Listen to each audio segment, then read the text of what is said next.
We began our journey into the human brain here on the campus of Dartmouth College in New Hampshire.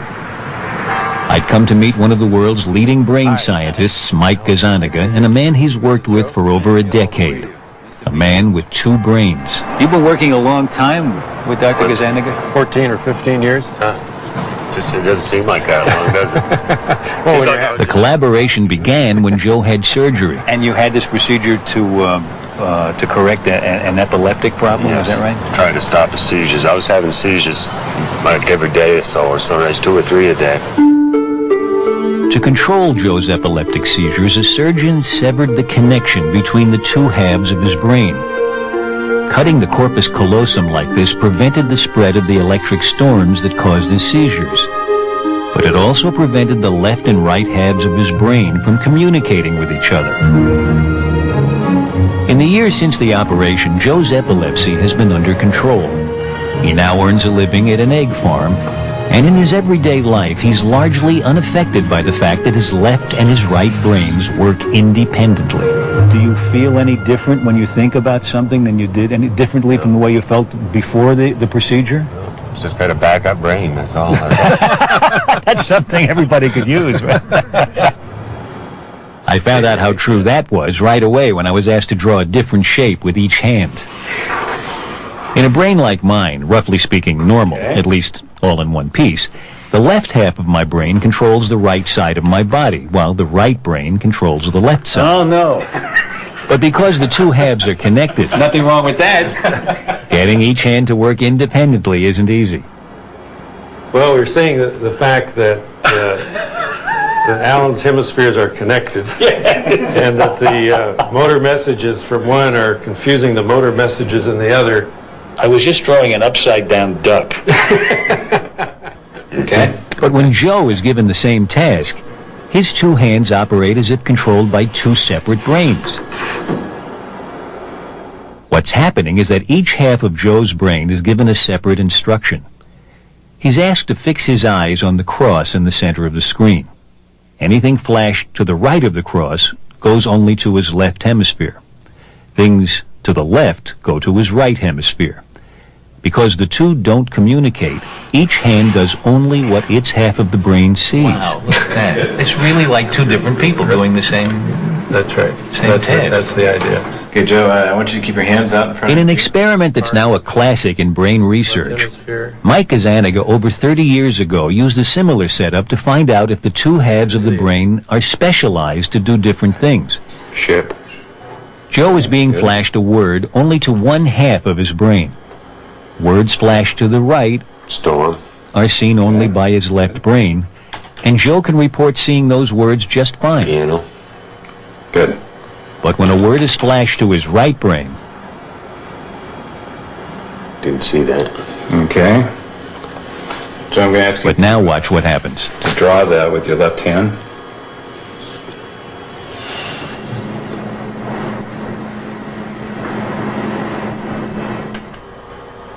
They're gonna be lost. Why don't you try drawing another picture of it over here, if that will help you.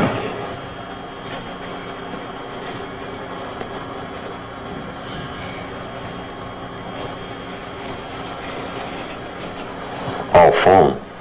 Oh, okay. Grr. It's almost as though somebody has given him a secret communication. That's and right. Now he knows that it's a telephone. But up until then, he was blind to it. Exactly. When Gazzaniga first did this experiment, it instantly proved that the ability to speak resides almost exclusively in the left hemisphere.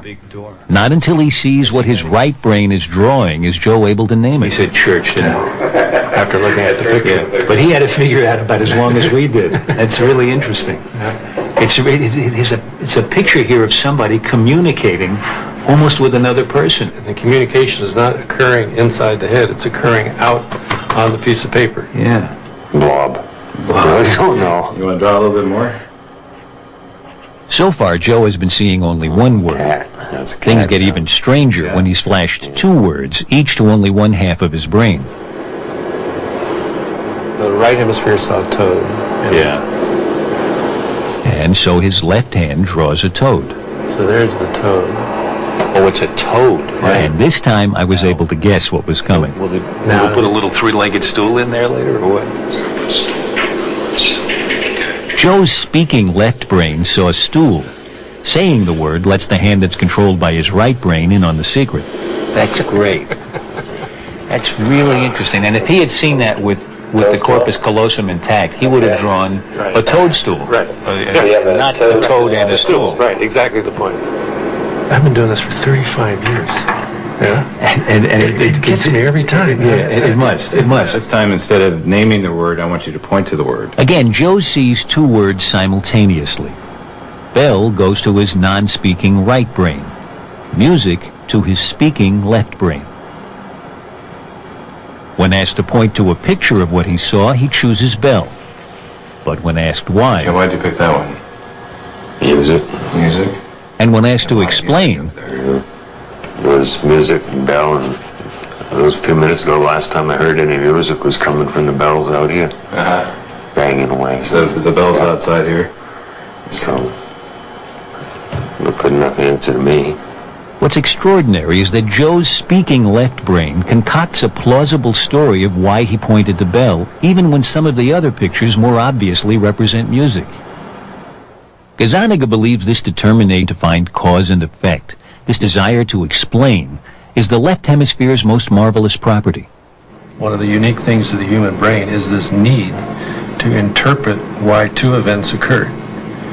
What was the antecedent to this? What caused this? And if you can imagine that a species like us that has that little chip in its brain that asks those questions is going to survive rather well, because it's going to figure out more about the nature of the world than a species that doesn't have that. Okay, Joe, I want you to keep your hand. But as I was about to discover, the right brain has a very useful survival skill all its own. Figure. What do you think will happen here? So for you, we're doing a live experiment. Never done it before. The experiment involves the 16th century Italian painter Arcimboldo, who made faces out of fruit, flowers, meat, even books. From other research, there's reason to believe that the ability to recognize faces is located exclusively in the right hemisphere. So Mike wondered if Arcimboldo's paintings would look different to each of Joe's two brains. So will his left hemisphere say, I saw a potato, I didn't see a face? And will his right hemisphere say, I saw the face, and not comment on the fact it was made out of a potato? You're going to see a figure followed by a choice of two words. If this works, it'll be terrific, but we'll see. So here it is, live.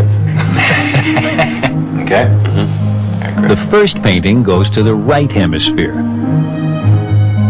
And Joe points to face. Down. The next painting goes to his left brain. And this time he points to fruits. Mike seemed pleased. Are you having a moment? This is too good. Again to the right brain, and Joe sees it as a face. Point it down. But to the left brain, Face made out of books. Point it up. Put it in books. are you happy with what you're doing? It's unbelievable. He's doing it. You see that? It's good. It's going so fast. It's shifting from left to right so fast. I can't keep up with you. You're used to looking at this. When you show him a face in the right side, the left hemisphere, Yeah. he's focusing in on the elements that made up the face. Yeah. When you show him the exact same picture in the left field, going to the right hemisphere, he's focusing on the face and not the elements. And not the elements. If you came down from another planet and you saw faces and vegetables, you might not think there was much of a difference among them. But the brain seems to be made up in a certain way to say faces are very different from other objects. That's right. And one side of the brain specializes in faces. huh? Exactly right. Exactly right. It is an adaptation that we have to detect upright faces. It's a very important.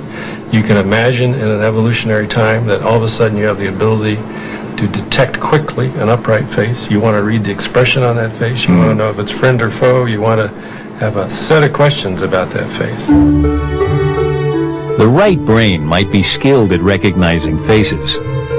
But when it comes to what gives the human mind its power, the ability to reason, to invent, to interpret the world around it, Mike Gazzaniga's 30 years of research has taught him which hemisphere he wouldn't want to be without. The old phrase around our lab is, don't leave home without your left hemisphere. That's where the action is.